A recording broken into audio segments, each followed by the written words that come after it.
بسم اللہ الرحمن الرحیم۔ تاریخ میں اس سے روایت ملتی ہے کہ وہ جانا چاہتا ہے زندان میں اور وہ ایک شخص سے ملنا چاہتا ہے۔ یہ بہت پریشان تھا کہ آخر ایسا شخص کون پیدا ہو گیا کہ جو ابھی سے نبوت کا دعوے دار ہو گیا۔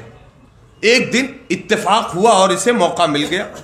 یہ گیا اور جانے کے بعد کہتا ہے کہ مجھے اس شخص سے ملنا ہے۔ موقع بھی ملا، گیا اس کے پاس اور کہا کہ آپ نے نبوت کا دعویٰ کیا ہے، آپ ہیں کہاں سے؟ خالد نام کا شخص ہے۔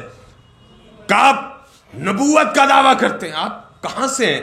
اس نے کہا میں سیریا سے ہوں، شام سے ہوں، اور بلد میں جہاں پر امام حسین علیہ السلام کا سر رکھا گیا تھا، جو راہب کا گھر تھا، اور راہب کے گھر میں وہ آج بھی پتھر ہے، مقام ہے کہ جہاں پر امام حسین علیہ السلام کا سر رکھا گیا تھا، آج بھی خون آلود ہے، آج بھی سرخ ہے، بلکہ وہاں سے تازہ خون ابلتا ہے۔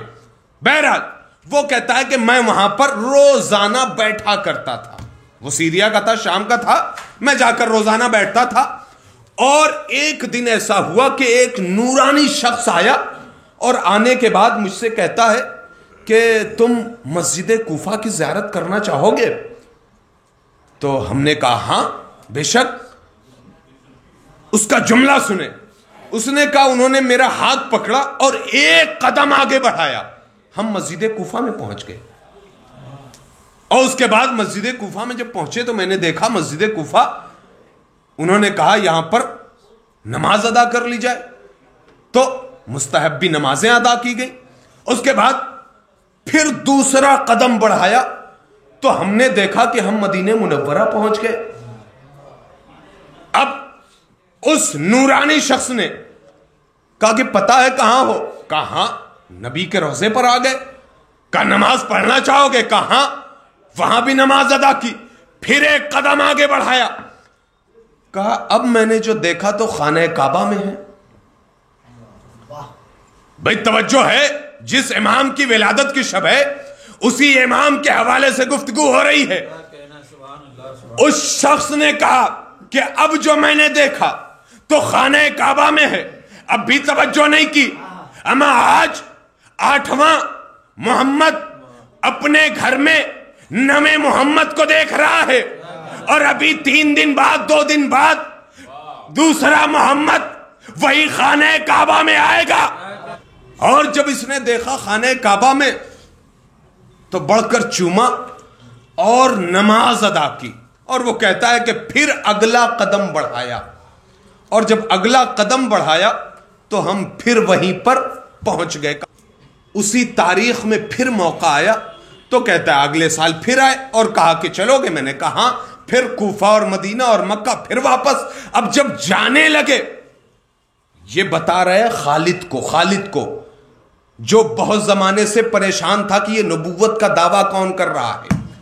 اب خالد کہتا ہے کہ جب اس نے کہا کہ جب جانے لگے تو ہم نے کہا کہ آپ کے پاس جو علم ہے اس علم کا واسطہ آپ کا نام کیا ہے؟ تو ایک مرتبہ وہ نورانی شخص ٹھہر کے کہتے ہیں میں جواد الائمہ ہوں، امام جواد ہوں، امام تقی ہوں۔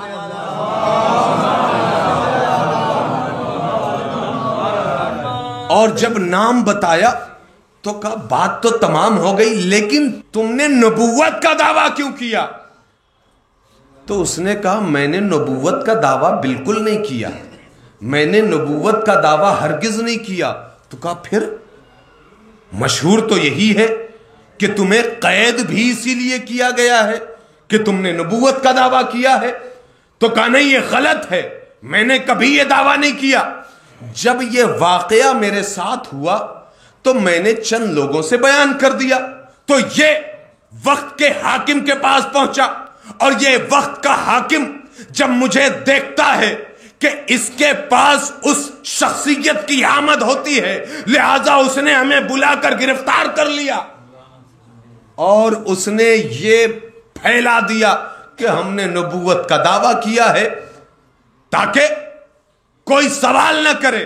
دوسری اسی سے ملتی جلتی تاریخ ہے کہ اس نے ایک بار پیغام پہنچوایا کہ میری تو کوئی خطا نہیں ہے، میری تو کوئی غلطی نہیں ہے، لہذا مجھے رہا کر دیا جائے۔ اتنا کہنا تھا کہ حاکم کا جملہ، آخری جملہ، حاکم کہتا ہے کہ جیسے تم نے کہا کہ میں اپنے شام میں بیٹھا ہوا تھا اور ایک نورانی شخص آیا اور کہا کہ مجھے لے کر مدینے گیا، کوفے گیا، مکے گیا، واپس لایا، تو جب تمہارے پاس ایسی شخصیت ہے تو اسی شخصیت کو آواز دو کہ تمہیں زندان سے رہا کروا دے۔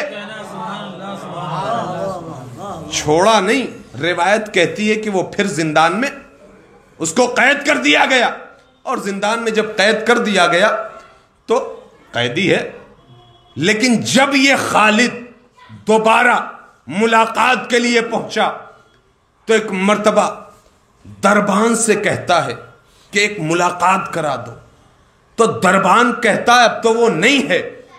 کہا نہیں ہے کیا مطلب؟ چھوڑ دیا گیا؟ کہا نہیں، چھوڑا نہیں گیا۔ کہا پھر کیا ہوا؟ کہا ہوا یہ کہ زنجیر میں قید تھا، لیکن جب ہم اسے دیکھنے گئے تو زنجیر تو موجود تھی، شخص غائب تھا۔ جو امام اتنا بڑا اپنے چاہنے والوں کے لیے مددگار ہے، اس کو ہم آواز دے کے تو دیکھیں۔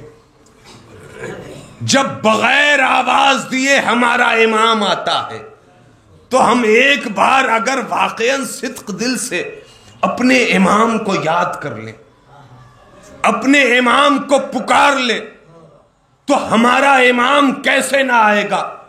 اگر آج بھی یہ آپ نے واقعہ سنا، ہمیں تو تعجب نہیں ہے کہ آیا شخص زندان میں اور امام کی نصرت سے بغیر لوگوں کی نظروں کے سامنے سے وہ غائب بھی ہو گیا۔ آج بھی ہمارا وقت کا امام اگر ہم سے ایک لمحے کے لیے نظریں پھیر لے تو ہمارا جینا دشوار ہو جائے۔ لہذا ہمیں اپنے امام کو پکارنا چاہیے، اپنے امام سے توسل کرنا چاہیے۔ آئیے ہم اور آپ وقت کے امام سے بھی، اور جس امام کی ولادت کی شب ہے اس امام کی بارگاہ میں بھی ہم دعا کریں گے، پروردگارا تجھے واسطہ ہے جناب امیر کائنات کا، تجھے واسطہ ہے امام جواد کا، تجھے واسطہ ہے امام زمانہ علیہ السلام کا۔ پروردگارا یہاں پر جتنے شرکا ہیں پروردگار سب کی توفیقات میں اضافہ فرما۔ ویڈیو اچھی لگی ہو تو لائک کریں، کمنٹ کریں اور چینل کو سبسکرائب کریں۔ والسلام علیکم ورحمۃ اللہ وبرکاتہ۔